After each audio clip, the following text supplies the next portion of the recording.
The X-Wing is ready for some more space combat with today's game, Solaris, for your Atari 2600, which evidently believes in recycling because it recycled the artwork for Star Raiders for this game. Let's go ahead and take Solaris, let's pop it in my 7800 Pro system and see how it holds up today. Let's go to the game. Solaris was published by Atari and, according to randomterrain.com, was believed to be released around November of 1986, competing with NES games on store shelves. It was programmed by Doug Neubauer, creator of the original Star Raiders for the Atari 8-bit computers. Originally, the game was called Universe. Around the same time, Atari got the license for the movie The Last Starfighter. Todd Fry began work on a 2600 game for The Last Starfighter, but when that fell through, it was decided to turn Universe into 2600's Last Starfighter game. Due to the video game crash, it was never released, and the game was later given some improvements and also made a little bit more difficult and given the name Solaris. Mr. Neubauer would later reuse the game engine for the game Radar Lock. Solaris is also the spiritual sequel of sorts to Star Raiders, with the same enemies from Star Raiders, the Xylons, returning. Interestingly, the Last Starfighter game in development for the Atari 8-bit computers would later be released as Star Raiders 2, even though Mr. Neubauer did not work on that version, and it is a different game than Solaris. The manual opens with the following: the Xylons are back. Those spaceway sneaks, villains of Venus, Saturnian scoundrels. They're swarming through the galaxy in huge forces, attempting another takeover. They've got to go, and we need you to go get them. Solaris is a Star Raiders style space shooter for one player only with one standard mode of difficulty. Similar to Star Raiders, the game bounces between a scanner map screen and action screens.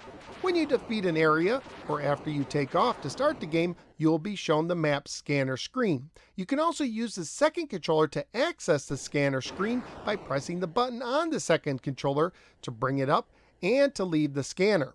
When on the action screens, you use typical flight controls, where the button fires up to 2 shots on screen at a time, up dives down, down climbs up, and left and right move left and right. On the scanner screen, you can move your X cursor with the joystick and press the button to confirm you want to go to a selected destination.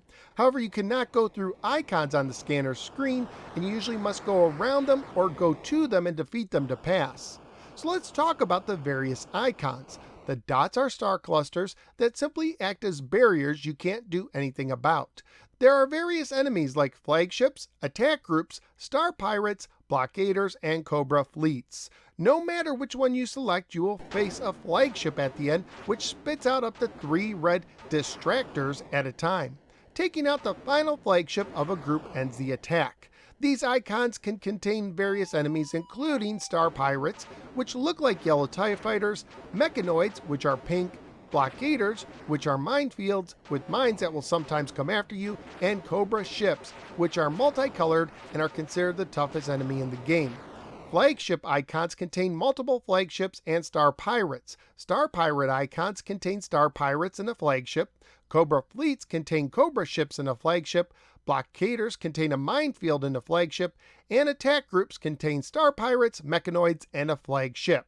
There are 2 types of planets you can visit: friendly Federation planets, which look like a big star and have people you could touch for no reason, and a docking bay you can enter to refuel and repair your targeting computer, and enemy Xylon planets, which look like Saturn, have enemies to destroy and also waving people to pick up. Pick up all the people on a Xylon planet, this number varies from planet to planet, and you will blow up the entire planet and earn an extra ship, up to 4 in reserve.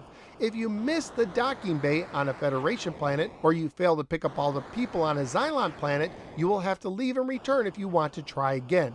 The scanners can also have wormholes, which will warp you to a new area, and corridors, which will take you to a planet surface, where if you find the docking bay-like entrance, you can enter the corridor, and you must fly over keys to pass through deadly ion doors while avoiding enemies. Pass through all the doors, and you destroy the corridor.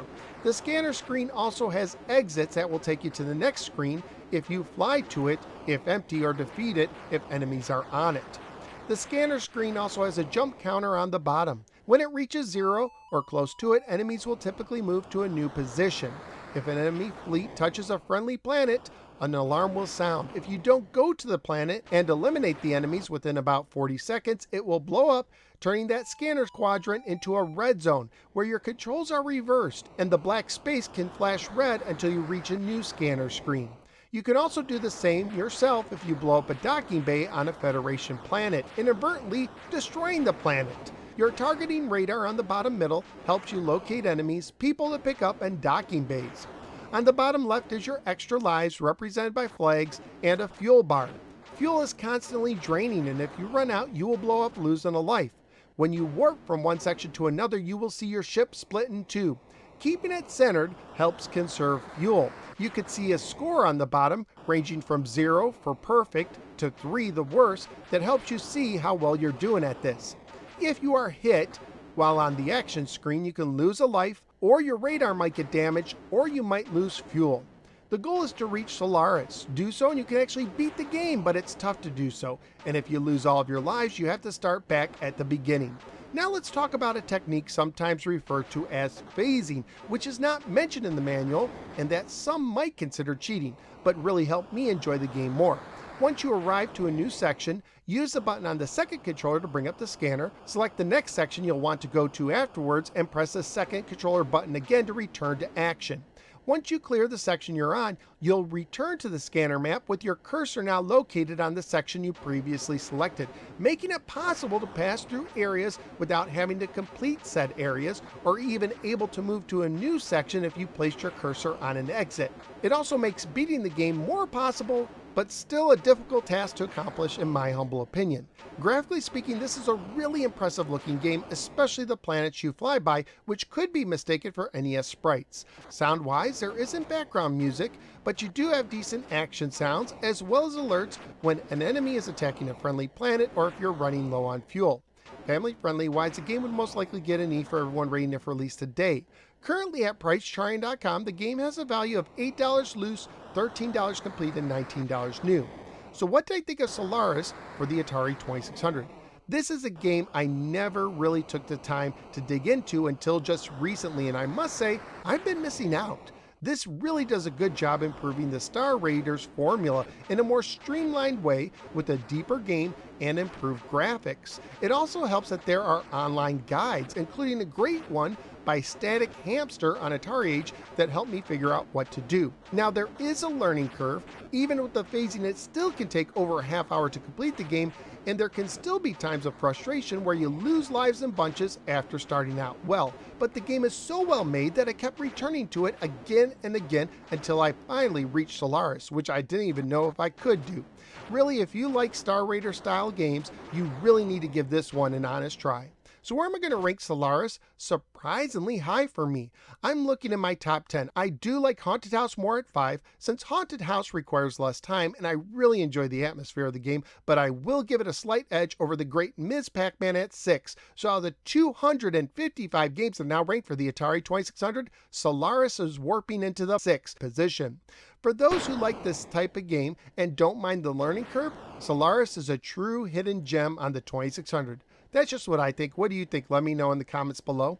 Also, please like, share, and subscribe. Follow me on Twitter, join the Discord, support the show at patreon.com/KnowsWhereGamer, and click the bell so you don't miss any future videos. Thank you for giving me a little part of your day, and I look forward to seeing you next time on the next episode of the KnowsWhereGamer. Take care, especially when fighting those pesky Xylons.